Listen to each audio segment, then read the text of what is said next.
คุณกำลังฟัง FM 91 MHz สถานีวิทยุกระจายเสียงแห่งประเทศไทยจังหวัดแพร่ให้ความรู้คู่ความสุข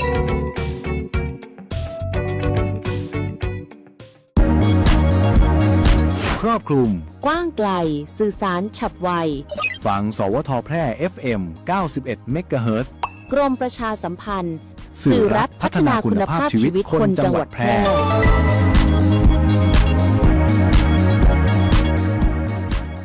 ที่นี่สถานีวิทยุกระจายเสียงแห่งประเทศไทยจังหวัดแพร่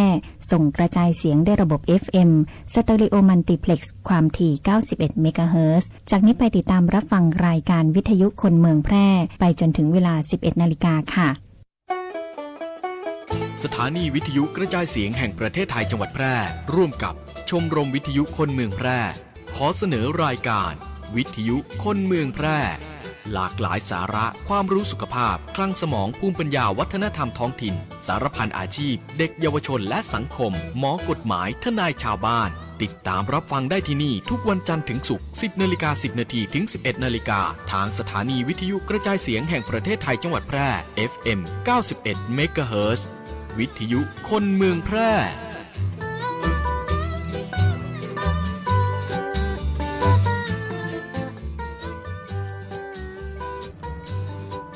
สวัสดีเจ้าคุณผู้ชมคุณผู้ฟังที่เคารพรักทุกท่านนะเจ้าติดตามรับชมรับฟังรายการวิทยุคนเมืองแปรรายการวิทยุคนเมืองแปรนี่ก็ออกอากาศทุกวันนะเจ้าเนาะทุกวันจันทร์ถึงศุกร์นะเจ้าเนาะทางสถานีวิทยุกระจายเสียงแห่งประเทศไทยจังหวัดแปรนะเจ้าเนาะเวลา 10 โมงกว่าจนถึง 11 โมงเขาก็มีสาระความรู้เกี่ยวกับสุขภาพนะเจ้าเนาะแล้วก็มีศิลปะวัฒนธรรมสารพันอาชีพเด็กเยาวชนและสังคมหมอกฎหมายทนายเจ้าบ้านเฮาก็สลับสับเปลี่ยนกันมาเจ้าเนาะเจ้าเนาะทุกวันนะเจ้าเนาะสำหรับของข้าเจ้านี่ก็มาทุกวันจันทร์นะเจ้าเนาะมาทุกวันจันทร์ในสาระความรู้เกี่ยวกับสุขภาพวันนี้ก็มีหลายเรื่องนะจะมาเล่ากับทุกท่านนะครับฟังกันนะเจ้าเนาะถ้าหากว่าท่านใดนะเจ้าเนาะมีสาระความรู้เกี่ยวกับสุขภาพดีๆยังก็เอามาเล่าสู่กันฟังตัวนะเจ้าเนาะเป็นการแลกเปลี่ยนกันนะเจ้าเนาะบางท่านบางคนก็อาจจะเจ็บต้องนะแต่ว่าไม่ใช่เป็นกระเพาะนะเนาะมันเป็นแฮมยังนึงนะเจ้าเนาะท่านก็โทรมากันนำมาแลกเปลี่ยนกันเด้อนะเจ้าเนาะ วันนี้ก็ตรงกับวันจันทร์ที่29เดือนมิถุนายน2569กำเดียวมาได้เนาะจะสิ้นเดือนละเนาะวันนี้ก็จะมีเรื่องของบ่ดื่มแอลกอฮอล์ทำไมต้องมาเสี่ยงไขมันฟอกตับมันฟอกตับได้จะใดนะไขมันนี่นะเจ้าเนาะมันเป็นเพราะอะไรหยังกันเดี๋ยวจะมาเล่ากับทุกท่านได้รับฟังกันเปิ้นว่ากินดีกินพอไม่ต้องรออาหารเสริมนะเจ้าเนาะอาหารเสริมนี่เปิ้นก็บอกว่าก็คืออาหารเสริมบ่ใจยานะเจ้าเนาะ แล้วก็เฮาก็จะมาถึงเรื่องของเดินดีๆนะเดินจะได้มันเดินดีๆนะเจ้าเนาะสำหรับผู้สูงอายุของเฮาเนี่ยถ้าเฮาหากว่าเฮาเนี่ยเดินฝั่งเดินหีบนะเกิดปะแลดแปดปังไปนี่ปะโตเนาะถ้าบ่แข่งหักขาหานไปเหี้ยเนี่ยสมมาตรเนาะก็เป็นผู้ป่วยติดเตียงไปเหี้ยเนาะบางคนก็เขาห้องว่าเฉาไปเลยนะเจ้าเนาะตอนที่ว่ายังบ่เจ็บบ่ป่วยเนี่ยหล่าเริงดีนะเจ้าเนาะพอปะต่าวขาหักไปปุ๊บเนาะก็เฉาไปเลยนะเจ้าเนาะเปลี่ยนเป็นคนละคนไปเลยนะอันนี้ก็พ่วงไปถึงสุขภาพจิตด้วยนะเจ้าเนาะเมื่อท่านเจ็บป่วยมาแล้วเนี่ยนะถ้าหากว่าท่านเดินบ่ค่อยดีเนี่ยนะเดินไปเลยนะแล้วก็ยะให้ท่านน่ะพัดตกหกล้มนะเจ้าเนาะกันเดี๋ยวจะให้ฟังว่ามันเดินจะได้เดินดีๆนะเจ้าเนาะเก็บข้อสงสัยไว้เดี๋ยวจะเล่าให้ฟัง ช่วงต่อไปกันเนาะ แล้วก็ใครนะใครมีอะไรอย่างดีกว่าที่เขาคิดนะแค่ไข่ฟองเดียวเนี่ยมีอะไรอย่างนักเลยนะอยู่ในไข่นะเปิ้นบอกว่าไข่เนี่ยมีสารอาหารครบถ้วนนะเดี๋ยวจะเล่าให้ฟังเด้อแล้วก็มีแหมหลายเรื่องนะเจ้าเนาะที่ว่าจะเล่าให้กับทุกท่านได้รับฟังกันในช่วงเกี่ยวกับนานาสาระความรู้เกี่ยวกับสุขภาพนี่นะตอนนี้หลายท่านหลายคนก็ไทยเนี่ยให้เนี่ยนากันแล้วเนาะบางคนก็หวานเข้าจนสุมาจะพอเปียงจะเปียงหัวเข่าแล้วนะกะสีท่าฝนก็อย่าทิ้งช่วงนะเจ้าเนาะฝนจะทิ้งช่วงเลยแล้วนะบางคนก็ บ่ได้หวานเตื้อนะเจ้าเนาะนาดำนี่ยังตะกอนนี่บ่ใครมีนะเจ้าเนาะบัดเดี๋ยวนะสมัยบัดเดี๋ยวนี้ยุคมันเปลี่ยนไปเนาะการพัฒนาการมันเปลี่ยนไปการความเป็นอยู่เศรษฐกิจมันก็มีส่วนเข้ามาพ่วงนะเจ้าเนาะตะกอนนี่ถ้าเฮาปลูกนาเนี่ยเฮาจ้างเขาเนี่ยวัน100กะวัน60 70นะสมัยเจ้าเป็นละออนนี่เปิ้นเอาเฮงกันเนาะเอาเฮงกันตั้งเหนือซ้ำให้เนาะเปิ้นดำนา2รอบนะเปิ้นสิญาจะบ้านเฮานะเปิ้น15วันเปิ้นก็โลกกาเนาะบางครั้งก็เดือนหนึ่งเปิ้นโลกกามาจำก่อนนะจำก่อนเสร็จแล้วก็เดือนหนึ่งเปิ้นก็ไปปลูกใหม่นะอันนี้ก็คือหญ้าคือต้นเก่าต้นคากามันเนี่ยแข็งแรงนะเจ้าเนาะโอ้ยหาบกาลกกาจำเนี่ยมันนักนะเจ้าเนาะสมัยเป็นละออนนี่โหบาปองหมดนะ ช่วงนี้อากาศร้อนเนาะอีปล่อยแม่ปีน้องๆทุกท่านทุกคนก็รักษาสุขภาพกันเด้อนะเจ้าเนาะโดยเฉพาะผู้สูงอายุเฮาเนี่ยอากาศร้อนก็บ่ได้ไปตากแดดนะเจ้าเนาะเพราะว่าอากาศร้อนเนี่ยนะอาจจะเสี่ยงฮิสโตรกได้นะเจ้าเนาะฮิสโตรกกับสโตรกเนี่ยมันคนละอย่างกันนะเจ้าเนาะสโตรกนี่ก็คือหลอดเลือดในสมองของท่านตีบแตกตันนะเจ้าเนาะเพราะอย่างมันถึงตีบแตกตันก็เพราะว่าเฮาเนี่ยกินของที่ว่าสะสมไปตั้งแต่น้อยนะเจ้าเนาะบางครั้งบางทีเนี่ยเฮากินเข้าไปนะมันสะสมเฮาตั้งแต่เล็กแต่น้อยไปนะเจ้าเนาะก็เลยเนี่ยเฮาเป็นโรคอ้วนเป็นโรคอย่างสะปะสะปิก็เอาเข้านะจากความดันก็มันก็จะกลายเป็นโรค3 เกอ3 ปีน้องว่าโรค NCD เนี่ยนะไปเอามาก็จะเป็นโรคหลอดเลือดในสมองตีบนี่เขาห้องว่าสโตรกนะเจ้าเนาะฮิสโตรกเนี่ยเป็นกระหำอย่างหนึ่งก็คือมาจากอากาศร้อนนะเจ้าเนาะเป็นห่วงทุกท่านนะเจ้าเนาะยิ่งอากาศร้อนนี่อย่างมันตัวไม้หำลายอย่างนะโดยเฉพาะยุงลายเนาะยุงลายมันก็พัฒนาการเข้ากับอากาศได้เป็นอย่างดีนะประเดี๋ยวนี้มันพัฒนาการขึ้นมาเนี่ยแต่ก่อนปนว่า7 วันเปลี่ยนน้ำเตี่ยนี่เดี๋ยวนี้มันต้อง7 วันนะ3 วันต้องเปลี่ยนเตื่อแล้วนะเจ้าเนาะยิ่งเฉพาะว่าฝนตกลงมาเนี่ยน้ำข้างหันน้อยเนี่ยเปิ่นก็ไข่ได้ละแต่ก่อนนี่โอ้ยน้ำข้างนี่หมอกซักฟ้ามือเปิ่นก็ยังจีไข่เตี่ยนะมาเดี๋ยวนี้โลกมันพัฒนาการขึ้นยุงลายมันก็พัฒนาตัวของมันตัวขึ้นนะแล้วก็บินไปกินเลือดเฮาจนพออิ่มเฮาถึงจะฮู้ว่ายุงลายครบเฮานะเจ้าเนาะพอก็บ่เคยหันนะเจ้าเนาะแต่ก่อนยุงลายมันตัวใหญ่นะมาเดี๋ยวนี้ยุงลายนี่ฮู้ตัวน้อยลงติ๊กๆแล้วนะเจ้าเนาะพอตัวตาเปล่าแทบบ่เห็นนะแล้วก็คือทุกท่านนะเจ้าเนาะถ้าสมมุติว่าเฮาบ่ได้ยังหยังนะอยู่ในมุ้งก่อนนะเจ้าเนาะอยู่ในมุ้งลวดเหียนะเจ้าเนาะอยู่ในห้องในบ้านเฮาเนี่ยปลอดภัยที่สุดเลยนะเจ้าเนาะถ้าจะออกทางนอกก็ตายากันยุงเห็นเด้อนะเจ้า แล้วก็สมาเตช่วยกันเนาะช่วยกันกำจัดแหล่งเพาะพันธุ์ยุงลายดีกว่ามันง่ายกว่าที่เฮามาจะมาทำลายยุงลายตัวแก่มันบินหนีนะเจ้าเนาะบางคนบอกโอ้ปลาแมดกับอันในเวียงเนี่ยมันใกล้กันปลาแมดพ่นยายงปุ๊บมันหนีเข้าเวียงเห็นนะในเวียงพ่นปุ๊บมันหนีออกมาหาปลาแมดเพื่อเห็นนะอันเนี้ยมันก็ใครจะเป็นความจริงเนาะประเดี๋ยวมันพัฒนาการขึ้นเนี่ย แล้วก็เขาก็อย่ามาอู้ถึงเรื่องของช่วงเนี้ยนะเจ้าเนาะบดีไปอยู่กลางแจ้งเหมือนเนอนะเจ้าอีปล่อยแม่ปีน้องๆพ่ออุ้ยแม่อุ้ยเนาะกินน้ำตื่มน้ำตัวเยอะๆนะเจ้าเนาะแล้วก็ก้อยๆจิบเอาเนาะนะแล้วก็ช่วงนี้ก็มีข่าวมาเตือนเรื่องโรคไข้หูดับตัวนะเจ้าเนาะโดยเฉพาะจังหวัดแปะเฮานี่โอ้โหหนักเลยนะเจ้าเนาะหนักเลยนะก็กำลังระบาดขนาดนักนะด้วยความฮักความห่วงใยจากรายการวิทยุคนเมืองแปะของเฮาท่านก็ควันจะกินซุกๆนะบ่ได้กินดิบเด้อนะเจ้าเนาะบ่ได้กินดิบนะมาอู้ถึงเรื่องของติเจ้าอู้ตะกี้เนาะว่าบ่กินเหล้าเนี่ยทำไมเสี่ยงไขมันฟอกตับได้นะเจ้าเนาะท่านมาเช็คสัญญาณเตือนนะเจ้าเนาะสัญญาณเตือนเนี่ยอ่อนเพลียบ่สดชื่นปวดน่องเน้นชายโครงตั้งขวานะต้องอืดแน่นต้องนะเป็นประจำเนี่ยน้ำหนักเพิ่มหรือลดเร็วกว่าพิษปกตินะเจ้าเนาะชวนมาปรับอาหารการกินการออกกำลังกายตรวจสุขภาพอย่างสม่ำเสมอ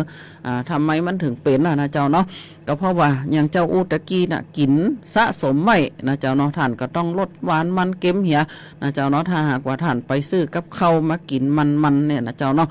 ทั้งบ่เดียวตั้งอสมตั้งรองซ่อนี่นะเปิ้นตั้งแต่เปิ้นได้เขาห้องว่าเครื่องซอมิเตอร์มาเนี่ยนะเจ้าเนาะเปิ้นก็ไปวัดความเค็มนะเจ้าวัดความเค็มของร้านค้าร้านขายนะเจ้าเนาะเดี๋ยวนี้ก็ทางแถวเนี่ยนะเจ้าเนาะเปิ้นก็ ไม่กล้าไม่ขายเนี่ยเปิ้นก็ลดความเค็มลงได้เยอะเลยนะเจ้าเนาะแล้วก็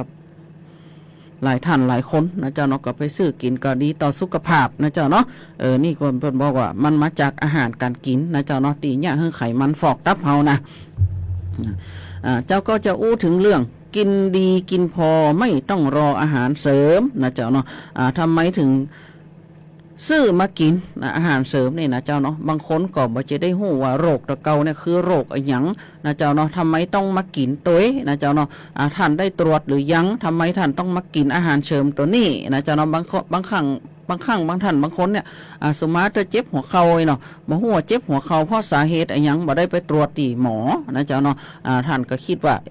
แคลเซียมไทยจะหายไปนะคิดเอาคนเดียวนะเจ้าเนาะก็ซื้อแคลเซียมมากินนะ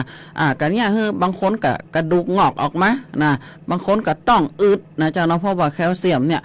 มันเนี่ยระบบขับถ่ายมันถ่ายยากนะเจ้าเนาะมันถ่ายยากก็คือผลิตภัณฑ์ที่ใจกินนอกเหนือจากการกินอาหารตามปกติของเฮานะเจ้าเนาะเพราะฉะนั้นท่านต้องกินอาหารให้ครบ5หมู่นะแล้วต้องเข้าใจก่อนว่าอาหารเสริมบ่สามารถแทนอาหารมื้อหลักได้นะควรกินอาหารหลากหลายนะให้ครบ5หมู่ในสัดส่วนที่เหมาะสมเป็นประจำนะมีเครื่องหมายอย.นะเจ้าเนาะถ้าหากว่าท่านไปซื้ออาหารเสริมเนี่ยมันต้องมีเครื่องหมายของอย.แล้วก็มีเลขสารระบบ13หลักในสัดส่วนที่เหมาะสมเป็นประจำนะถ้าหากว่าบ่ได้มีเลขหมาย13หลักเนี่ยแสดงไว้เนี่ยหรือว่าไม่ได้รับอนุญาตเนี่ยนะเจ้าเนาะจากอย.เนี่ยแต่เป็นผลิตภัณฑ์อาหารเสริมนะเจ้าเนาะบางครั้งนี่เปิ้นว่าอาหารเสริมบ่ใจยานะไอ้นะบางท่านหลายคนเนาะเจ้าต้องว่าในไกลเอาคนใกล้ตัวเจ้าเนี่ยเนาะนั่งดูทีวีบ่ได้อะนะหันอาหารเสริมซื้อทันทีเลยนะคิดเอาเองว่าตัวเป็นอันเนี้ยซื้อเอานะคิดเอาคนเดียวว่าบางครั้งบางคนเนี่ยไปฟังรายการนะไปฟังรายการเขาขายของนะโอ้ถ้าจะใจไอ้นะเหมือนก็เฮาเด้นะซื้อมาทันทีนะเจ้าเนาะอันนี้จะไปคิดว่าใช่นะท่านต้องไปตรวจตีหมอก่อนนะเจ้าเนาะถ้าหากท่านจะซื้ออาหารเสริมนะเจ้าเนาะอาหารเสริมเนี่ยเป็นเพียงผลิตภัณฑ์เสริมอาหารนะเจ้าเนาะบ่ใจยาท่านก็ต้องดูวันหมดอายุก่อนใจนะเจ้าเนาะก่อนจะซื้อท่านวิเคราะห์ให้ดีก่อนนะเฮาบ่ได้ไปปรึกษาแพทย์อย่างเฮาเจ้าอุตะเกียเนาะท่านขาดสารอาหารจริงหรือไม่นะหรือว่าขาดวิตามินตัวไหนนะจะจำเป็นจะต้องซื้อมากินหรือเปล่านะบ่มีเหตุผลในการป้องกันรักษาโรคนะดังนั้นการที่ท่านจะซื้อมากินเนี่ยท่านต้องดูฉลากให้ดีก่อนนะเจ้าเนาะบางครั้งเนี่ยการโฆษณาเกินจริงเนี่ยนะเจ้าเนาะอย่างเช่นยาหลายอย่างเนี่ยเนาะเป็นยาเฉพาะผู้หญิงนะเจ้าเนาะแล้วก็บอกว่าผู้ชายก็ทานได้กินได้เนี่ยอันนี้ท่านสังเกตดูนะว่ามันเป็นของห้องว่าโฆษณาเกินจริงละนะเจ้าเนาะกินแล้วแข็งแรงนะบ่มีจริงนะท่านก็ต้องสงสัยไว้ก่อนนะเจ้าเนาะบางครั้งบางคนนี่ก็ยาเนี่ยมันบอกว่ากินแล้วแข็งแรงนะกินแล้วก็โอ้โหนะอันนั้นหายอันนี้หายนะอันจริงๆแล้วอาหารเสริมเนี่ยเปิ้นบอกว่ากินเป็นอาหารเสริมบ่ได้กินแล้วบ่ได้เสริมบ่ได้หายนะเจ้าเนาะบ่ได้หายเพียงแต่ว่ามันเสริมซ่อมแซมส่วนซึกหล่อในร่างกายของเฮาต่ออันนะเจ้าเนาะคิดวิเคราะห์ให้ดีก่อนซื้อนะเจ้าเนาะเมื่อบ่กี่วันที่ผ่านมาเนี่ยวันที่26มิถุนายนที่ผ่านมานี่นะเจ้าเนาะเจ้าก็ได้มีโอกาสเข้าไปอบรมพัฒนาระบบเฝ้าระวังการจัดการผลิตภัณฑ์สุขภาพเชิงรุกนะเจ้าเนาะเปิ้นก็ได้มีในหนังสือท่านว่าในจังหวัดแปะของเฮาเนี่ยเมื่อท่านซื้อผลิตภัณฑ์ที่ว่าอาหารเสริมหรือว่าผลิตภัณฑ์ที่ว่ายาชุดยาหาเปลนะถ้าหากว่าท่านหันขายที่ไหนน่ะเปิ้นมีสายด่วนฮื้อแจ้งนะเจ้าเนาะเดี๋ยววันจันทร์หน้าเจ้าจะมาให้ฟังว่าหน่วยที่ป้องกันเฝ้าระวังเนี่ยมีที่ไหนพ่องนะเจ้าเนาะหลายที่นะเจ้าเนาะในจังหวัดแปะของเฮาเนี่ยที่จำได้ก็คือบัดเดียวเนี่ยเขาขยายไปที่รพสตนะเจ้าที่จำได้ก็คือมีรพสตน้ำโก้งนี่ตินะเจ้าเนาะเปิ้นเฝ้าระวังเตือนภัยที่ว่ายาชุดยาหาเปลหรือว่าผลิตภัณฑ์ บ่ใจอยู่ในบ่มีเลขสารระบบบ่มีหยังจะอีนะเจ้าเนาะเจ้าจะได้เอามาโอ้กับท่านฟังว่ามันมีอยู่ที่ไหนพ่องนะเจ้าเนาะแล้วก็วันที่27เนี่ยช่วงมาเจ้าเนี่ยเจ้าก็ได้มีโอกาสได้ไปอบรมติดตามการใจยาใจชีวิตประจำวันการกินการอยู่การนอนของผู้สูงอายุเนี่ยมันเป็นจะได้นะเจ้าเนาะทำไมเปิ่นต้องมาติดตามนะเจ้าเนาะพฤติกรรมการกินเนี่ยมาเดียวเนี่ยโรคความดันโลหิตสูงเนี่ยมาอันดับหนึ่งนะเจ้าเนาะมาอันดับหนึ่งแต่เลยทำไมต้องมาอันดับหนึ่งเพราะว่าจากพฤติกรรมการกินการใจชีวิตนะเจ้าเนาะแล้วก็อีกอย่างหนึ่งเนี่ยนะผู้สูงอายุเฮาเนี่ยเป็นอันดับต้นๆของประเทศเลยนะเจ้าเนาะทางภาคเหนือนะตามที่เจ้าไปประเมินรพสตที่ว่าเปิ่นอันเจิญเจ้าไปเป็นกรรมการนี่นะเจ้าไปตัวกับสาธารณสุขจังหวัดเนี่ยทุกตีนะทุกรพสตเนี่ยที่เจ้าไปเนี่ยจะหันได้ว่าโรคความดันโลหิตสูงเนี่ยมาอันดับหนึ่งเลยนะเจ้าเนาะสมัยแต่ก่อนเนี่ยพอเปิ่นบอกว่าเป็นโรคมะเร็งเนี่ยแต่ละคนเนี่ยให้เลยนะมันต้องว่าไผ่เจ้าก็ใจให้เลยนะกวดตายแต่บัดเดียวเนี่ยเขาเปิ้นบอกว่าโรคมันพัฒนาการขึ้นหมอก็เก่งขึ้นนะเจ้าเนาะโรคมะเร็งเนี่ยบ่ตายมีโอกาสรักษาหายได้แต่โรคที่มีอัตราการเสียชีวิตนักที่สุดเนี่ยก็คือโรค NCD นะเจ้าเนาะเริ่มต้นมาจากโรคความดันโลหิตสูงนะเจ้าเนาะ เพราะจะได้กับเพราะว่าเขากินเข้าไปนะล่าสุดเนี่ยมีละอ่อนอายุ30 ปีฟอกไตนะเจ้าเนาะฟอกไตน้ำหนักเกือบจะ200เจ้าเนาะเกือบจะ200ก็อนาคตกำลังไปไก่นะเจ้าเนาะอนาคตกำลังไปไก่แต่อนาคตต้องมาดับบุกเพราะโรค NCD ท้ายสุดมาเขาก็ร้องไห้ขอโทษกับพ่อแม่เขาบอกว่าเขาผิดไปแล้วผิดเพราะอะไรอย่างผิดเพราะว่าตามใจปากกินเข้าไปติ๊กๆนะการออกกำลังกายก็บ่มีนะเจ้าเนาะก็เลยย่างให้ตัวเก่ามีทุกโรคนะเจ้าเริ่มต้นจากโรคความดันโลหิตสูงบัดเดี๋ยวนี้ก็คือฟอกไตนะเจ้าเนาะอายุ30 ปีซึ่งพ่อแม่เนี่ยก็อายุนักละเกือบจะ70ละต้องมาดูแลลูกที่อายุ30 ปีที่กำลังฟอกไตอันนี้ก็เป็นตีข่าวตีน่าเสียใจอยู่เหมือนกันนะเจ้าเนาะกับเป็นข่าวเศร้าเนาะ เขามาอู้ถึงเรื่องว่าเดินดีๆทำไมต้องเดินดีๆนะเจ้าเนาะป้อมเพิ่นบอกว่าเดินดีๆน่ะผู้สูงอายุเนี่ยเสี่ยงพัดตกหกล้มนะในผู้สูงอายุเนี่ยมีนักนะเจ้าเนาะเมื่อผู้สูงอายุเนี่ยอายุสูงขึ้นเนี่ยเท้าขาจะต้องเพิ่นบอกว่าจะต้องแข็งแรงนะเจ้าเนาะถ้าหากว่าขาเนี่ยมันเป็นกล้ามเนื้อมัดใหญ่เนี่ยบอกแข็งแรงเนี่ยมันเสี่ยงอย่างเสี่ยงหัวเข่าอ่อนเสี่ยงพัดตกหกล้มนะเจ้าเนาะเพราะฉะนั้นผู้สูงอายุเนี่ยเขาอยากจะได้ออกกำลังกายตามที่ว่ากำลังเขามีบ่ต้องไปอย่างนักก็ได้บ่ต้องไปปั่นจักรยานบ่ต้องไปเดินอย่างคนอื่นก็ได้นั่งเก้าอี้หันก็ได้นะเจ้าเนาะนั่งเก้าอี้สมาร์ทเหยียดขาไปตรงๆกระดกหัวแม่เท้าขึ้นลงสัก10 เตื่อนะเจ้าเนาะสัก10 เตื่อแล้วนะเจ้าเนาะเดี๋ยววันจันทร์หน้าเนี่ยเจ้าจะมีท่าโยคะมาให้พอเนาะว่ามันแยกจะได้นะเจ้าเนาะเจ้าก็จำได้เล็กๆน้อยๆนะเจ้าเนาะก็คือว่าเปิ้นบอกว่าเนี่ยโก้งเข้าไปเย็นนะเจ้าเนาะหายใจเข้าลึกๆนะเจ้าเนาะพอมือเข้ามาถึงตรงนี้ป๊อบเนี่ยให้หยุดหายใจประมาณ5 นาทีหรือถึง7 นาทีแล้วค่อยปล่อยลมออกนะเจ้าเนาะปล่อยลมออกก็ปล่อยลมออกก็คือโก้งแขนจี้นะเจ้าเนาะมันเป็นท่าโยคะนะเจ้าเนาะเป็นท่าโยคะมันเป็นการบริหารร่างกายของหมู่เฮาได้อย่างดีนะเจ้าก็มานึกถึงว่าสมัยแต่ก่อนเนี่ยเปิ้นมีการฟ้อนกองอืดเนี่ยอันนี้คือการฟ้อนกองอืดเนี่ยก็คือเป็นการออกกำลังกายได้ทุกส่วนในร่างกายของคนเฮาเลยนะเจ้าเนาะอันนี้ก็ดีใจที่ว่าสมัยแต่ก่อนเนี่ยผู้สูงเขาห้องว่าคนสมัยตะก่อนน่ะเปิ้นคิดท่าออกกำลังกายมาได้อย่างดีนะเจ้าเนาะการฟ้อนลิบนี่นะเจ้าเนาะมันไปทุกส่วนในร่างกายนะเจ้าเนาะสามารถขับเหงื่อออกมาได้ตัวนะเจ้าเนาะเฮาก็มาอู้ถึงว่าร่างกายของคนเฮาเนี่ยเมื่อเฮา เป็นผู้สูงอายุเนี่ยมันก็จะเริ่มบอบบางลงนะเจ้าเนาะการเสื่อมของอวัยวะต่างๆการมองเห็นและก็การได้ยินเนี่ยมันลดลงการรับรู้ของสมองจ้าลงแล้วก็กล้ามเนื้อตีอ่อนแอลงนะเจ้าเนาะเมื่อเฮาผู้สูงอายุนะเจ้าเนาะก็ทำให้การเดินการเคลื่อนไหวการทรงตัวบ่ค่อยมั่นคงนะเจ้าเนาะท่านสังเกตได้ง่ายๆสมัยก่อนเนี่ยเขาเป็นละอ่อนเนาะสมมติเขาอาบน้ำปุ๊บเนี่ยเขาใส่เสื้อผ้าเนี่ยสมมติเขาใส่กางเกงเนาะเขายืนใส่ได้สบายมากแป๊บเดียวแต่บัดเดียวเนี่ยเมื่อเขาอาบน้ำเรียบร้อยแล้วเนี่ย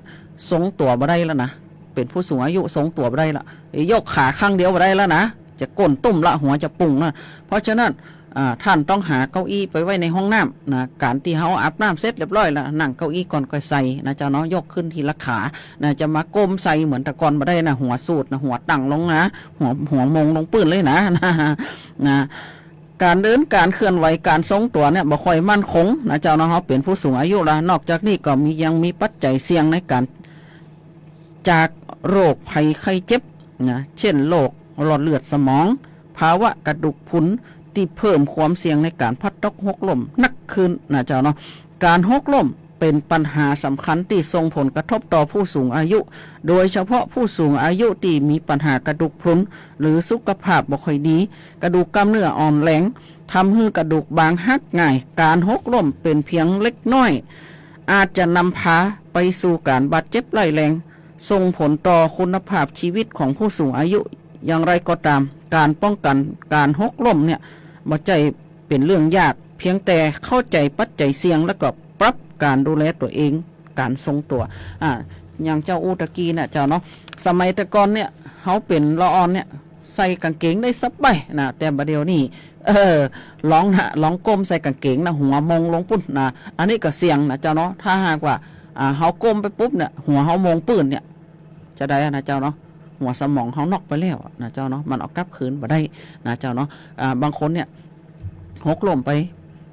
กลายเป็นติดเตียงไปปุ๊บเนี่ย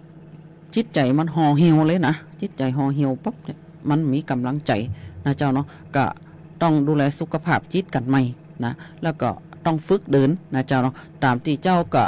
เคยไปดูแลผู้สูงอายุที่ว่าเคยพัดตกหกล้มเนี่ยหลายคนนะเจ้าเนาะหลายคนที่เจ้าดูแลเนี่ยนะบางคนก็กลับมาเดินได้นะบางคนก็เดินได้ซื่อแซวเลยนะเหมือนกับว่าขาบ่เคยหักนะเจ้าเนาะเจ้าเคยดูผู้สูงอายุคนหนึ่งแขนมันจะได้เนี่ยอย่างนักนะเจ้าเนาะซักผ้านะซักผ้าปุ๊บเนี่ยมอบแมบลงเลยนะเพราะเปิ่นบ่ฮู้ว่าเปิ่นเป็นกระดูกพรุนเนาะขาหักขาสะโพกนะแล้วก็ที่นี่คนเฮาสัญชาตญาณเมื่อมันจะล้มปุ๊บนะเฮาก็คว้าละจะเอามือคอยคว้าโน่นนี่นะพอดีแขนเนี่ยไปฟาดใส่สิ่งน้ำนะเจ้าเนาะสิ่งน้ำปุ๊บเนี่ยแขนหักแฮมนะแขนหักแฮมตอนหนึ่งนะกลายเป็นว่าสะโพกก็หักแขนก็หักนะเจ้าเนาะตอนหลังมาก็เจ้าก็ปาไปกายภาพนะปาไปฝึกเดินเนี่ยเจ้าก็ไปจะมีเครื่องอุปกรณ์อย่างหนักนะเอาไปยืนกับกระหัวนะเจ้าเนาะก็คือใจสมาจะใจหัวเข่าของเฮาเนี่ยคือคนเฮาคนนั้นน่ะนั่งหัวเข่าเฮาแล้วก็ยกขาเปิ่นไปทีละข้างเหมือนอย่างกับว่าเฮาฝึกละอ่อนเดินไม่เหมือนว่าก็ไก่ขอไข่ไม่นับหนึ่งไม่หมดเลยนะเจ้าเนาะถ้าหากว่าท่านบ่เคลื่อนไหวเนี่ยนะเจ้าเนาะหลายอย่างมันจะต้วยมานะเจ้าเนาะลำไส้เขาเนี่ยเมื่อมันได้เคลื่อนไหวเนี่ยเจ้าเนาะการขับถ่ายเนี่ยระบบขับถ่ายก็ยากนะเจ้าเนาะขับถ่ายก็ยากถ้าหากว่าท่านบ่เคลื่อนไหวเนี่ยการติดเชื้อในปอดเนี่ยมันก็ง่ายขึ้นเพราะว่าเฮาบ่ได้ออกกำลังกายนะเจ้าเนาะเฮาบ่ได้เคลื่อนไหวนะเจ้าเนาะการติดเชื้อในปอดมันก็งอนแง่นละนะเจ้าเนาะเพราะฉะนั้นเมื่อ6 เดือนเนี่ย6 เดือนแรกที่ท่านล้มเนี่ยท่านพยายามลุกขึ้นได้นะเจ้าเนาะลุกขึ้นได้ขยับเขยื้อนตัวขึ้นได้นะเจ้าเนาะเพราะมันเนี่ยหลายโรคตัวม้านะหลายโรคตัวม้านะเจ้าเนาะแล้วเมื่อเดินได้ปุ๊บน่ะเปิ่นก็มีความสุขเนาะร้องเพลงให้ฟังถามว่าเนี่ยอย่างในห้อยนะระหว่างคนจีนกับคนเมืองเนาะก็อู้กันมาโหเรื่องก็ถามว่าวางนี่อารมณ์ดีเนาะอย่างเนี่ยเปิ่นว่าช่องกอร้องเพลงนะคนจีนร้องเพลงเดินได้เรามีความสุขนะเจ้าเนาะเดินได้เรามีความสุขเปิ่นเหมือนกับว่าเปิ่นได้ชีวิตใหม่นะเพราะฉะนั้นสุขภาพกายสุขภาพใจหลังจากที่ว่าพัดตกหกล้มแล้วก็ต้องดูทุกอย่างนะเจ้าเนาะดูทุกอย่างนับหนึ่งใหม่นะเดี๋ยวเจ้าจะขอเบรกกัมนะเจ้าเนาะแล้วเดี๋ยวจะมาอู้ถึงสาเหตุการเป็นตะคริวตอนกลางคืน เจ้าเนาะมันเป็นจะไดนะเจ้าเนาะ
ครอบคลุม กว้างไกลสื่อสารฉับไว ฟังสวทแพร่ FM 91 เมกะเฮิรตซ์ กรมประชาสัมพันธ์ สื่อรัฐพัฒนาคุณภาพชีวิตคนจังหวัดแพร่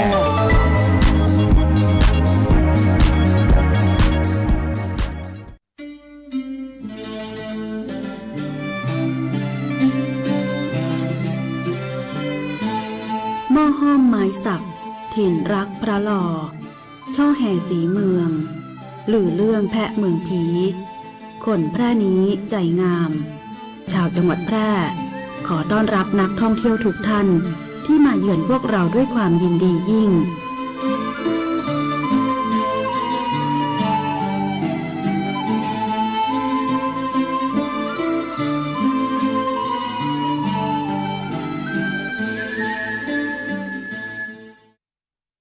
สำนักงานคปภ.มีภารกิจหลักในการกำกับดูแลให้ธุรกิจประกันภัยดำเนินไปอย่างถูกต้องตามหลักธรรมาภิบาลส่งเสริมให้ประชาชนเข้าถึงระบบประกันภัยได้ในทุกมิติคุ้มครองสิทธิผู้ทำประกันภัยให้ได้รับความเป็นธรรมอย่างแท้จริงพร้อมอยู่เคียงข้างทุกคนในทุกช่วงเวลาของชีวิตทุกเรื่องประกันภัยโทรสายด่วนคปภ. 1186เว็บไซต์ oic.or.th Line Official @OIC Connect และสำนักงานคปภ.จังหวัดทั่วประเทศคปภ.คุ้มครองผู้ทำประกันภัยประกันภัยคุ้มครองคุณปัจจุบันการเคลื่อนย้ายแรงงานระหว่างประเทศของไทยเริ่มเปลี่ยนแปลงโดยเฉพาะอย่างยิ่งการเคลื่อนย้ายแรงงานจากประเทศเพื่อนบ้านได้แก่ เมียนมา ลาว และเวียดนามโครงสร้างของประชากรที่เปลี่ยนแปลงไปสู่สังคมสูงอายุ จึงมีความจำเป็นที่ต้องนำแรงงานต่างด้าวมาทดแทนกำลังแรงงานไทยที่ยังไม่เพียงพอในหลายกิจการสำนักงานจัดหางานจังหวัดแพร่เป็นหน่วยงานหลักที่ให้บริการจัดหางานแก่ประชาชนทุกกลุ่มเป้าหมายรวมถึงการควบคุมการทำงานของคนต่างด้าวซึ่งปัจจุบันได้นำระบบ e-work permit เข้ามาอำนวยความสะดวกในการให้บริการแก่นายจ้างสถานประกอบการและแรงงานต่างด้าวในกระบวนการการรับคำขอการแจ้งการทำงานของคนต่างด้าวและการผลิตใบอนุญาตการทำงานทั้งนี้สามารถรับชมวิดีทัศน์การให้บริการผ่านระบบ e-work permit ได้ที่เพจ Facebook สำนักงานจัดหางานจังหวัดแพร่หรือสอบถามรายละเอียดเพิ่มเติมผ่านแอปพลิเคชัน LINE Official S435DEAQA หมายเลขโทรศัพท์ 0545117721 หรือ 0545118807 และสายด่วนกรมการจัดหางาน 1506 กด 2 สำนักงานจัดหางานจังหวัดแพร่มุ่งให้นายจ้างและแรงงานต่างด้าวได้รับการคุ้มครองตามกฎหมายอย่างเป็นธรรม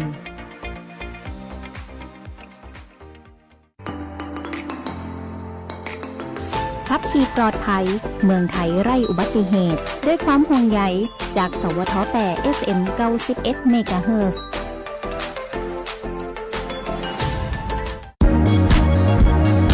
ครอบคลุม กว้างไกลสื่อสารฉับไว ฟังสวทแพร่ FM 91 เมกะเฮิรตซ์ กรมประชาสัมพันธ์ สื่อรัฐพัฒนาคุณภาพชีวิตคนจังหวัดแพร่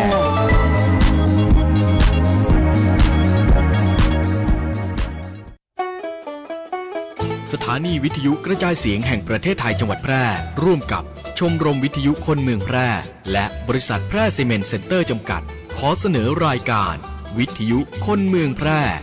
หลากหลายสาระความรู้สุขภาพคลังสมองภูมิปัญญาวัฒนธรรมท้องถิ่นสารพันอาชีพเด็กเยาวชนและสังคมหมอกฎหมายทนายชาวบ้านติดตามรับฟังได้ที่นี่ทุกวันจันทร์ถึงศุกร์ 10:10 น.ถึง 11:00 น.ทางสถานีวิทยุกระจายเสียงแห่งประเทศไทยจังหวัดแพร่ FM 91 เมกะเฮิรตซ์วิทยุคนเมืองแพร่เจ้าเข้ามาสู่ช่วงที่ 2 ของรายการอาจารย์เนาะก็ตะกี้เจ้าเกินไว้ว่าสาเหตุอะไรยังนะเป็นตะคริวตอนกลางคืนนะเจ้าเนาะอย่างแรกก็คืออุณหภูมิต่ำลงนะเจ้าเนาะทำให้เลือดหดตัวทำให้เลือดไปเลี่ยงนะวนเวียนไปเลี่ยงขาลดลงโดยไปนะท่านอนนะบางคนก็เป็นท่านอนที่ว่าเท้าตกเตียงนะเจ้าเนาะบางคนก็ผ้าห่มกดทับนะเจ้าเนาะผ้าห่มกดทับเนี่ยทำให้เลือดเนี่ยไหลเวียนไปเลี่ยงส่วนต้นขาบ่เพียงพอนะเจ้าเนาะ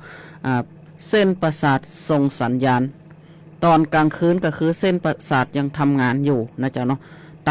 นะเจ้าเนาะไตทำงานบ่ดีนะเจ้าเนาะมันมีหลายสาเหตุเนาะสาเหตุไตก็ใจไตทำงานบ่ดีไตทำงานเปลี่ยนไปนะดูดซึมบ่ได้นะดูดซึมบ่ค่อยดีนะแล้วก็ด้วยอายุเยอะนะเจ้าเนาะการทำงานทุกอย่างในร่างกายนะมันลดลงนะท่านลองง่ายๆนะเจ้าเนาะกินกล้วยนะเจ้าเนาะเพราะว่ากล้วยเนี่ยมีโพแทสเซียมซึ่งช่วยให้การทำงานของกล้ามเนื้อแล้วก็ระบบประสาทหากร่างกายขาดโพแทสเซียมนะอาจจะทำให้ท่านเกิดเป็นตะคริวง่ายนะเจ้าเนาะเป็นตะคริวง่ายกล้วยก็ช่วยได้ชั้นแรกนะเจ้าเนาะกล้วยนี่ช่วยได้ชั้นแรกนะโพแทสเซียมนะเจ้าเนาะโพแทสเซียมนะก็ช่วยให้การยืดหยุ่นนะเจ้าเนาะ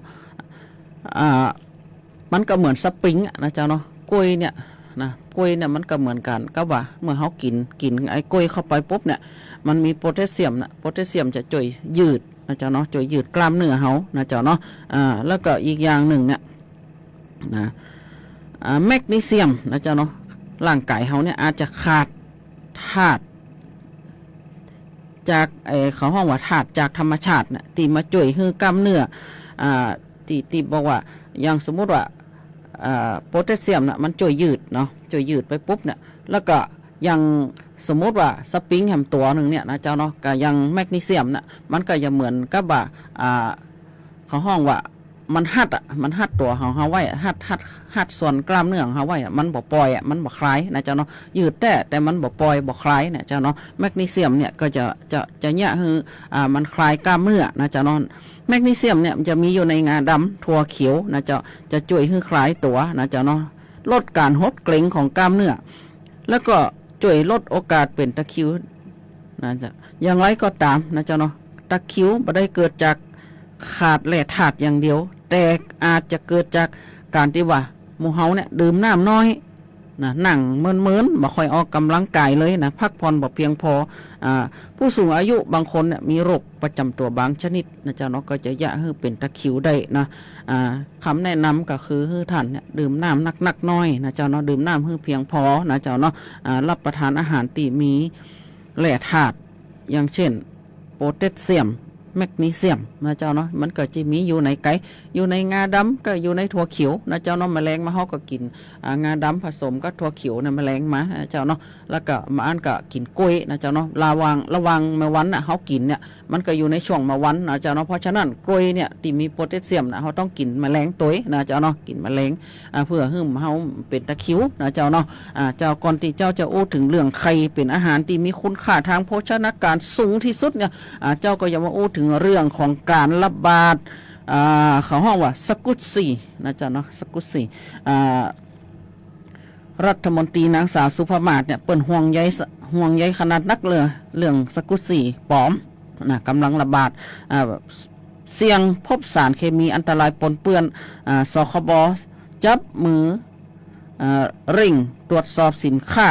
ที่ว่าบ่ได้มาตรฐานนะเจ้าเนาะเมื่อบ่กี่วันที่เจ้าไปอบรมมาเนี่ยนะเจ้าเนาะเปิ่นทาง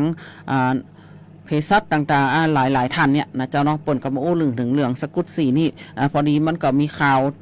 ของรัฐมนตรีสุภมาศเนี่ยเปิ่นออกมาอู้ตัวนะเจ้าเนาะนางสาวสุภมาศรัฐมนตรีประจำสำนักนายกรัฐมนตรีในฐานะกำกับดูแลสำนักงานคณะกรรมการคุ้มครองผู้บริโภคเปิดเผยว่าได้สั่งให้สคบเฝ้าระวังแจ้งเตือนภัยของเล่นประเภทกุศลีนะเจ้าเนาะของเล่นที่มีเนื้อนุ่มสำหรับบีบคลายเครียดที่กำลังได้รับความนิยมโดยเฉพาะในกลุ่มเด็กเยาวชนหลังมีกระแสข่าวจากต่างประเทศว่าสินค้ากลุ่มเนี่ยบางส่วนโดยเฉพาะรุ่นลอกเลียนแบบที่บ่มียี่ห้อและบ่มีแหล่งที่มาชัดเจนตรวจพบการปนเปื้อนสารเคมีที่มีอันตรายเกินเกณฑ์มาตรฐานเกินความปลอดภัยบ่ค่อยมีนะเจ้าเนาะบ่มีเลยนะเจ้าเนาะจึงได้มอบหมายให้ในประเดิมชัยนะเจ้าเนาะที่ปรึกษารัฐมนตรีดร.พัชรินทร์ชำสิริพงษ์เลขานุการรัฐมนตรีและนายณรงค์ภูลพิพัฒน์เลขาสคบนะเจ้าเนาะร่วมติดตามสถานการณ์อย่างใกล้ชิดทั้งนี้การคุ้มครองความปลอดภัยของเด็กและก็เยาวชนเป็นเรื่องที่นายอนุทินชาญวีรกุลนายกรัฐมนตรีและรัฐมนตรีว่าการกระทรวงมหาดไทยได้ให้ความห่วงใยและก็กำชับหน่วยงานดูแลอย่างใกล้ชิดนะเจ้าเนาะโดยเฉพาะสินค้าที่เด็กเนี่ยหยิบจับแล้วก็ใจชีวิตประจำวันบางครั้งบางทีเนี่ยเปิ้นก็ละออนเนี่ยจะยุบเข้าปากได้ตัวนะเจ้าเนาะละออนที่กำลังยุบฮัดกำนี่นะเจ้าเนาะนางสาวสุภมาศจึงสานต่อนโยบายด้วยการมอบหมายให้สคบยกระดับตรวจสอบแล้วก็แจ้งเตือนของเล่นที่บ่ได้มาตรฐานอย่างต่อเนื่องโดยในกรณีของเล่นกุศลีนะเจ้าเนาะได้ประสานความร่วมมือสำนักงานมาตรฐานผลิตภัณฑ์อุตสาหกรรมนะเจ้าเนาะเป็นหน่วยงานที่กำกับมาตรฐานของเล่นโดยตรงนะเพื่อเฝ้าระวังและก็กวาดล้างสินค้าที่บ่ได้มาตรฐานออกจากตลาดทั้งตลาดทั่วไปและก็ช่องทางออนไลน์และก็กำชับให้สคบทำงานเชิงลุกบ่รอให้เกิดความเสียหายกับลูกหลานของไข่ก้อนนะแล้วก็จึงตัวมาแก้ไขมาลุ้นนะเจ้าเนาะของเล่นที่ละออนยิบจับเนี่ยแล้วก็บีบเล่นทุกวันเนี่ยนะต้องปลอดภัยนะตั้งแต่ชิ้นแรกนะตีเข้ามือละอ่อนเนี่ยเจ้าเนาะทางนี้เมื่อใจงานครั้งแรกก็ควรจะเจ็ดทำความสะอาดก่อนใจทุกครั้งแล้วก็เนื่องจากสกุตซีเนี่ยมีลักษณะเป็นรูพุนจึงสะสมฝุ่นแล้วก็เชื้อโรคได้ง่ายควรทำความสะอาดสม่ำเสมอหากพบว่าการสกุตซีเนี่ยเริ่มฉีกขาดเปื่อยยุ่ยหรือขึ้นลาควรทิ้งทันทีเพื่อป้องกันการแพร่และก็การติดเชื้อที่ผิวหนังที่สำคัญบ่ควรปล่อยให้ละอ่อนน้อยเนี่ยเล่นตามลำพังต้องมีคนใหญ่ดูแลใกล้ชิดทุกครั้งทั้งนี้ผู้บริโภคที่พบเห็นสินค้าที่บ่ปลอดภัย หรือต้องการร้องเรียนสามารถแจ้งได้ที่สายด่วนสคบ1166นะเจ้าเนาะหรือแอปพลิเคชัน OCPB นะเจ้า Connect เว็บไซต์นะ OCPB go.th หรือศูนย์ดำรงธรรมทั่วประเทศอันนี้นะเจ้าเนาะมันไม่ใช่เป็นของเล่นที่ไกลตัวบางครั้งผู้ใหญ่เขาก็ซื้อมาเล่นนะเจ้าเนาะมันนิ่มนะเจ้าเนาะบีบเล่นนิ่มนะเจ้าเนาะนวลบางครั้งก็ขายตามหน้าโรงเรียนนะเจ้าเนาะบางครั้งก็เป็นของปลอมมานะเจ้าเนาะโดยที่ว่าบ่มีชื่อหรือฉลากภาษาไทยเลยนะเจ้าเนาะอันนี้ท่านก็ต้องระมัดระวังนะเจ้าเนาะระมัดระวังลูกหลานของท่านคนใหญ่บางคนยังซื้อมาเล่นเลยนะเจ้าเนาะบางคนเนี่ยอ่านหนังสือไปน่ะมือบ่ฮู้เนี่ยหยังมือมันว่างนะเจ้าเนาะก็ซื้อมาบีบมาเล่นนะเจ้าเนาะบางครั้งไปซื้อของปลอมนะเจ้าเนาะซื้อของปลอมสกุสีนี่มันนิ่มนะเจ้าเนาะขายตามหน้าโรงเรียนนักขนาดเลยนะเจ้าเนาะท่านก็ต้องระมัดระวังท่านก็ซื้อของแต่มาขายเด้อถ้าของบ่มีฉลากภาษาไทยเนี่ยบ่ควรจะซื้อมาขายให้ละอ่อนนะเจ้าเนาะมันอันตรายนะละอ่อนเนี่ยยุบปุ๊บเนี่ยบางครั้งบางทีมันเข้าปากทันทีเลยนะเจ้าเนาะเปิ้นบอกว่าวันนั้นเนี่ยเจ้าก็ได้ยินเภสัชคนหนึ่งเปิ้นอู้เกริ่นออกมานะเจ้าเปิ้นอู้เกริ่นออกมาว่าของปลอมเนี่ยมันจะมีสารก่อมะเร็งตัวนะเจ้าเนาะมันมีสารก่อมะเร็งอันตรายมากเลยนะเจ้าเนาะก็บ่ควรมาซื้อมาใจมาเล่นเด้อนะเจ้าเนาะ เจ้าก่อนที่จะมาอู้ถึงเรื่องไข่ที่เป็นอาหารที่มีคุณค่าทางโภชนาการสูงเนี่ยก็ขอทักทายแฟนรายการทั้ง8จังหวัดของ8อำเภอของจังหวัดแปรของเฮาแล้วก็ทางหน้า Facebook ที่ติดตามทางหน้า Facebook ด้วยนะเจ้าเนาะสวัสดีเจ้าคุณปีสุรีรัตน์สวัสดีเจ้าคุณการจนานะเจ้าเนาะแล้วก็สวัสดีเจ้าคุณปวีนาสวัสดีเจ้าคุณยุพานะเจ้าเนาะไข่เป็นอาหารที่ง่ายที่สุดนะแล้วก็อยู่ใกล้ตัวเฮาตัวนะเจ้าเนาะเปิ้นมีทั้งโปรตีนนะช่วยเสริมสร้างแล้วก็ซ่อมแซมส่วนซึกหรอของร่างกายนะไข่มีไขมันเป็นแหล่งพลังงานแล้วก็ช่วยดูดซึมวิตามินบางชนิดนะมีวิตามินนะวิตามิน A ช่วยบำรุงสายตานะมีวิตามินดีช่วยให้ร่างกายของเฮาดูดแคลเซียมได้นะมีวิตามิน B12 นะช่วยสร้างเม็ดเลือดนะวิตามิน B2 นะช่วยในการเผาผลาญพลังงานนะเจ้าเนาะก็มีแร่ธาตุนะไข่ในไข่แก่นเดียวเนี่ยมีสปานก็มีแร่ธาตุเล็กนะช่วยป้องกันภาวะโลหิตจางนะเจ้าเนาะไข่เป็นที่ว่าเป็นโลหิตจางเนี่ยก็จะมีอาการเมาหัวโคลงเคลงตัวไปแล้วนะท่านต้องกินไข่เด้อนะแล้วก็มีฟอสฟอรัสนะช่วยเสริมสร้างกระดูกแล้วก็ฟันสังกะสีช่วยเสริมภูมิคุ้มกันซิลิเนียมนะช่วยต้านอนุมูลอิสระโคลีนช่วยในการทำงานของสมองและก็ระบบประสาทลูทีนนะจ๊ะเนาะสารสำคัญที่ช่วยบำรุงสายตาไข่ไก่1 ฟองคือโปรตีนถึง 6-7 กรัมแล้วก็มีพลังงานตัวนะเจ้าเนาะเนี่ยตามที่เจ้าอูตะกี้นะเจ้าเนาะใครที่เป็นโลหิตจางหรือว่าหน้ามืดเวียนหัวหรืออย่างต่างๆเนี่ยรู้สึกว่าโครงเคลงจากความผิดปกติของระบบไหลเวียนของเลือดเนี่ยอาจจะเกิดจากที่ว่าความดันต่ำนะบางคนเนี่ยความดันต่ำคณะลูกหนังนะเจ้าเนาะบางคนลองถ้าหากว่าท่านเป็นเจ้าช่วงที่ท่านนอนเนี่ยท่านลองวัดความดันพอนะเจ้าเนาะสมมติว่าความดันของท่านปกติ126/7เนี่ยบางคนลุกขึ้นนั่งปุ๊บเนี่ยอาจจะมีความดัน90 ปลายก็จะยากให้ท่านเนี่ยโครงเคลงก็อาจจะเป็นได้นะเจ้าเนาะภาวะโลหิตจางภาวะขาดน้ำหรือการไหลเวียนของเลือดไปเลี้ยงสมองบ่เพียงพอเนี่ยมันก็จะยากให้ท่านเนี่ยรู้สึกโครงเคลงนะเจ้าเนาะโครงเคลงนะแล้วก็บางท่านบางคนเนี่ยก็อาจจะมีประวัติที่ว่าการเป็นไมเกรนนะเจ้าเนาะไมเกรนเนี่ยถ้าหันเป็นเมินเนี่ยมันก็จะสะสมนะบางคนก็ความเครียดนะเจ้าเนาะอาการพวกเนี้ยก็ยากคือท่านโครงเคลงนะเจ้าเนาะโครงเคลงแล้วก็ระบบไหลเวียนของเลือดเนี่ยบ่ค่อยดีนะเจ้าเนาะบ่ค่อยดีนะเจ้าเนาะบางคนเนี่ยก็ลุกขึ้นยืนปุ๊บก็เมานะเจ้าเนาะตอนตีนั่งบ่เป็นเนี่ยเจ้าเนาะแล้วก็ไปสแกนนะเข้าอุโมงค์เรียบร้อยนะบ่หาสาเหตุบ่เจอนะเจ้าเนาะเพราะฉะนั้นท่านต้องมาหาต้นต่อของโรคนี่ก่อนนะเจ้าเนาะเมื่อท่านไปแล้วมันบ่เจอไปเข้าอุโมงค์แล้วมันบ่เจอท่านอาจจะเป็นโรคโลหิตจางท่านอาจจะขาดธาตุเหล็กท่านอาจจะเวียนหัวจาก โรคไมเกรนของท่านนะหรือบางคนเนี่ยก็อาจจะความดันต่ำขณะลุกขึ้นยืนนะเจ้านะขณะลุกขึ้นยืนเพราะฉะนั้นท่านจะลุกขึ้นยืนนะท่านก้อยๆลุกนะบดีไปลุกเร็วจนเกินไปตื่นขึ้นมาปุ๊บนะสมาร์ทท่านต้องยัดแข้งยัดขาก่อนละสภาพร่างกายของท่านปรับตัวดีก่อนแล้วก็ดื่มน้ำตามไปสักแก้ว2 แก้วแล้วค่อยเดินเข้าห้องน้ำนะเจ้าเนาะเพื่อการปรับตัวของสภาพร่างกายของท่านบางคนเนี่ยตื่นมาปุ๊บลุกปั๊บเนี่ยจะเนี่ยคือท่านเนี่ยเซเอาหัวไปจนท่านจนนี้ได้นะเจ้าเนาะแล้วก็บางท่านบางทีเนี่ยโรคหลอดเลือดสมองเนี่ยทำไมเป็นตอนลุกนะเจ้าเนาะเพราะว่าการปรับเลือดของสมองเนี่ยมันบัดตันนะเจ้าเนาะหัวใจของเขาเนี่ยเหมือนก๊อกน้ำนะเจ้าเนาะเหมือนก๊อกน้ำมันมีหน้าที่ชูบชีดนะ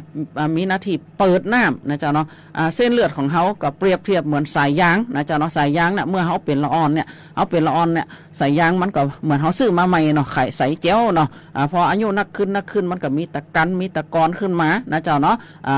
แล้วเมื่อหัวใจของเขาเนี่ยมีหน้าที่เปิดก๊อกน้ำนะเปิดก๊อกน้ำปุ๊บเนี่ยทำให้ทุกส่วนของร่างกายของเขาเนี่ยเมื่อ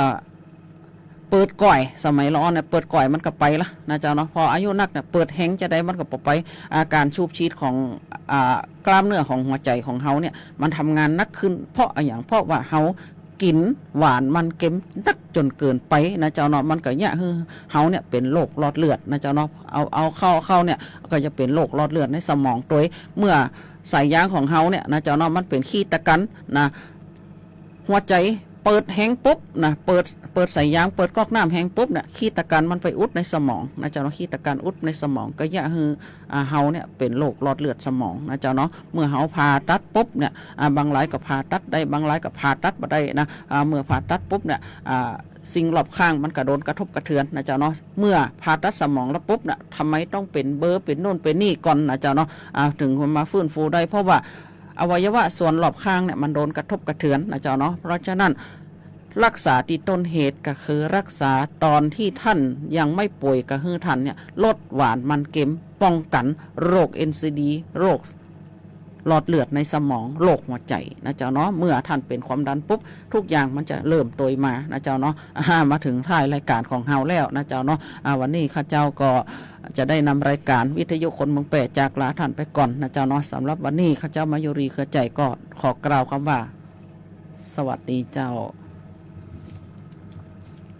ซีเมนต์เซ็นเตอร์จำกัดที่ได้ให้การสนับสนุนรายการด้วยดีเสมอมาท่านที่มีปัญหาเกี่ยวกับงานก่อสร้างหรือการเลือกใช้วัสดุอุปกรณ์ก่อสร้างต่างๆสามารถขอรับคำปรึกษาได้ที่บริษัทแพร่ซีเมนต์เซ็นเตอร์จำกัดใกล้แยกกอเป่าโทร 054-622-666 และ 083-765-1551 บริษัทแพร่ซีเมนต์เซ็นเตอร์สำนักงานใหญ่โรงงานผลิตแผ่นหลังคาเมทัลชีทหลังคาเหล็กมีให้เลือกหลากหลายรายการทั่วประเทศเสนอข่าวต้นชั่วโมงรู้เร็วรู้จริงเกาะติดทุกสถานการณ์